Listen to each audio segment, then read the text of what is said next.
ஓம் ஸ்ரீ வராகி தாயே போற்றி.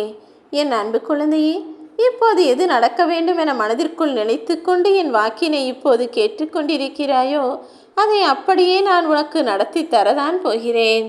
அது நல்லபடியாய் நடப்பதற்கான இறுதி வாய்ப்பையும் இன்றிரவே நான் உனக்கு கொடுக்கப் போகிறேன் என் செல்லமே. இனி நடக்கப் போவதெல்லாம் உன் எதிர்பார்ப்புபடி உனக்கானதாய் அழகானதாய் இருக்கத்தான் போகிறது.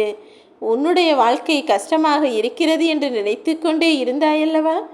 இப்போது அந்த கடினமான பாதைதான் அழகான வெற்றியான இடத்திற்கு உன்னை அழைத்து செல்லப் போகிறது. இனி நாளைய நாளை உனக்கான சந்தோஷ நாள் என்பதை புரிந்து கொண்டு இப்போது நிம்மதியாக நீ தூங்கப் போகலாம்.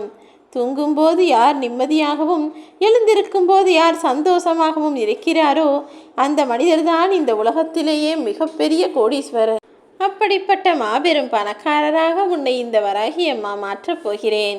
உன் வாழ்க்கையை அழகாய் மாற்றுவதற்கான இறுதி வாய்ப்பாக தான் இந்த பதிவையும் உன் கண்களில் காட்டியுள்ளேன் என் செல்லமே. உனக்கு பிடித்தவர் ஒரு தவறு செய்கிறார் என தெரிந்தும் கூட நமக்கானவர் நம்முடையவர் என்று ஏன் அவருடைய தவறுகளை சுட்டி காட்டாமல் இருக்கிறாய்? பிடிக்காதவர் ஏதாவது நல்லதே செய்தாலும் கூட அதை தவறாக தள்ளி நின்று பார்க்கும் நீ பிடித்தவர்கள் தவறு செய்தால் தட்டி காண்டி போகக்கூடாது. அவர்களுக்கு நல்ல புத்தியை கொடுத்து நல்வழியை மாற்றுவதற்கு ஒரு சந்தர்ப்பத்தை உருவாக்கி கொடு. ஏனெனில் உனக்கு பிடித்தவர் இன்று வேறு தவறை மற்ற இடத்தில் செய்யலாம். ஆனால் நாளை அதே தவறை உன் வாழ்வில் செய்துவிடக் கூடாது அல்லவா? இன்று யார் எவர் எதை மற்றவர்களுக்கு செய்கிறாரோ அது அவர்கள் வாழ்விலே வந்து சேரும் என்பது போல்தான் உன்னை சுற்றி இருப்பவர்கள் செய்யும் தவறுகளுக்கு நீ உடந்தையாய் இருந்தால் அதுவும் பாவமாக உன் கணக்கில் சேர்க்கப்படும். சில சந்தர்ப்பங்கள் உன்னை முட்டாளாக்கினாலும் பரவாயில்லை, அது உன்னை முடவனாக்காமல் நீ பார்த்துக்கொள். ஆம் என் செல்லமே, எல்லா சந்தர்ப்பமும் சூழ்நிலையும் எல்லாருக்கும் நினைப்பது போல அமைவது கிடையாது. உன் வாழ்க்கை என்பது மிகவும் அழகான ஒரு விஷயம். அதில் ஏதோ ஒரு விஷயம் தவறாய் போகிறது என்றால் அதை உடனே திருத்திக் கொள்ளவும் மாற்றிக்கொள்ளவும் முயற்சி செய். நீ எவ்வளவு சந்தோஷமாய் இருக்கிறாய் என்பது அழகு கிடையாது. உன்னால் எத்தனை பேர் நிம்மதியாக சந்தோஷமாக இருக்கிறார்கள் என்பதை பொறுத்துதான் உன் வாழ்க்கைக்கான ஒரு அர்த்தம் கிடைக்கும். உன்னை நம்பிய மனிதர்கள் யாராக இருந்தாலும் அவர்களிடம் நீ உயிராயிரு. உன்னை வெறுப்பவர்கள் யாராக இருந்தாலும் அவர்கள் கண் முன்னால் அவர்களுக்கு உதாரணமாய் நீ வாழ்ந்து காட்டு. நீ வாழ்வதை பார்த்து அவர்களே அவர்கள் மீது வெறுப்பு கொண்டு இப்படிதான் வாழ வேண்டும் என உன்னை போல் மாறுவதற்கு நீயே ஒரு உதாரணமாய் இருந்துவிடு என் செல்லமே. நீ வாழ்க்கையில் கற்றுக்கொள்ள வேண்டிய முக்கியமான ஒரு விஷயத்தை சொல்லட்டுமா? உனக்கான நேரம் வரும் வரை, எல்லா விஷயங்களும் உனக்கு சாதகமாக மாறும் வரை கொஞ்சம் கஷ்டத்தை ஏற்றுக்கொண்டு தான் ஆக வேண்டும். மற்றவர் மூலமாக வருவது வலியாக இருந்தாலும் வேதனையாக இருந்தாலும் அதை கொஞ்சம் பொறுத்து கொண்டால் நிச்சயம் உன் வாழ்க்கை கூடிய விரைவில் அழகாய் மாறும். அதன் பிறகு அவர்கள் செய்த தவறுக்கு உரிய தண்டனையை கொடுக்கலாம் என் செல்லமே. உன் எதிரியை தான் நீ முதலில் கவனிக்க வேண்டும். ஏன் தெரியுமா? நீ செய்யக்கூடிய தவறுகளையும் உன்னுடைய குறைகளையும் அவர்கள்தான் முதலில் கண்டுபிடிப்பார்கள். உன்னுடைய பலம் என்ன, பலவீனம் என்ன, நீ செய்யும் தவறு என்ன என்பதை கண்டுபிடிக்க வேண்டுமானால் உன் எதிரியை நீ கூர்ந்து கவனித்தால் போதும். அவன் மூலமாக நீ உனது தவறுகளை திருத்தி கொண்டு சுலபமாய் வாழ்க்கையில் ஜெயித்து விடலாம். தப்பு தவறே இல்லாத, குற்றம் குறையே இல்லாத ஆளாக நீ மாறிவிட்டால் அடுத்து என்ன? வாழ்க்கையில் ஜெயிப்பது தானே. நிச்சயம் நீ ஆசைப்பட்டபடி உனக்கான வாழ்க்கையை அழகானதாய் நான் அமைத்து தரதான் போகிறேன். இப்பொழுது உனக்கு என்ன நடக்க வேண்டும் என மனதிற்குள் நினைத்து கொண்டு என் வாக்கினை கேட்டுக்கொண்டிருக்கிறாயோ அதை அப்படியே உன் விருப்பம் போல நிறைவேற்ற நான் வந்து விட்டேன். நீ ஒருபோதும் மகான் போல வாழ வேண்டும், புத்தர் போல வாழ வேண்டும், அவர் போல வாழ வேண்டும், இவர் போல வாழ வேண்டும் என நான் சொல்லவும் மாட்டேன். அதற்குண்டான அவசியமும் இல்லை. நீ உன்னை போல உன் மனசாட்சி சொல்வதை கேட்டு நடந்தால் போதும். உன் மனசாட்சி உனக்கு நல்வழியை காட்டும்படி நீ பார்த்துக்கொள்ளேன் செல்லமே. உன் வாழ்வில் நடக்கக்கூடிய ஒவ்வொரு விஷயமும் ஏதாவது ஒரு பாடத்தை உனக்கு கற்றுக் கொடுத்து விட்டு தான் போகும். நீ உன் வாழ்க்கையை பார்த்து பயந்து கொண்டே இருக்காதே. துணியாத வரைதான் வாழ்க்கை பயம் காட்டும். துணிந்து நின்றால் வாழ்க்கை உனக்கு வழிகாட்டி விட்டு போய்விடும். நீ எதிர்பார்த்த போது கிடைக்காத எதுவும் அதன் பிறகு எத்தனை முறை கிடைத்தாலும் சந்தோஷத்தை தராது என் செல்லமே. நீ என்னிடம் எதை எதிர்பார்க்கிறாயோ அதை நான் நன்கு அறிவேன். ஆனால் அதில் சில விஷயங்கள் மாற்ற வேண்டியதாக இருக்கிறது. அதனால்தான் உனக்கான சந்தோஷம் நிரந்தரமாக உன்னிடம் நிலைக்க வேண்டும் என்பதற்காக நீ கேட்ட விஷயங்களையெல்லாம் சரி செய்து சந்தோஷமாய் உன் கரங்களில் ஒப்படைப்பதற்காக வந்துள்ளேன்.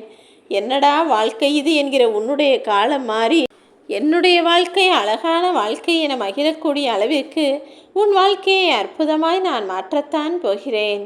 உண்மையான அன்புடைய மனிதர்கள் சட்டென அவ்வளவு சுலபமாக உன்னை விட்டு விலக மாட்டார்கள். ஆனால் அப்படி உன்னை விட்டு திடீரென விலகி போகும் மனிதர்கள் உண்மையானவராய் உன்னுடன் பழகவில்லை, அவர்கள் நடித்து கொண்டுதான் இருந்தார்கள் என்பதை புரிந்துகொள். ஆசையில்லாத முயற்சி என்பது பயனில்லாதது தான்.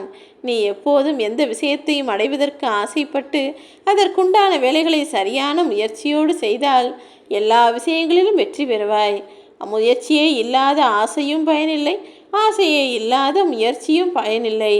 எந்த விஷயத்தை அடைய வேண்டுமானதாக இருந்தாலும் அதை லட்சியமாய் அடைவதற்கு ஆசைப்பட்டு அதற்குண்டான முயற்சிகளை தொடர்ந்து செய்.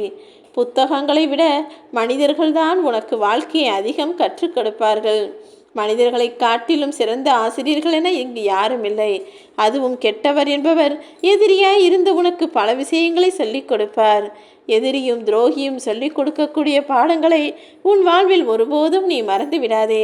எதிரியும் துரோகியும் கற்றுக் கொடுக்கக்கூடிய பாடங்கள் காலாகாலத்திற்கும் காலம் முழுவதற்கும் உனக்கு துணையாயிருந்து உன் வாழ்க்கையை நீ வாழ வேண்டிய ரகசியத்தையும் சொல்லிக் கொடுக்கும்.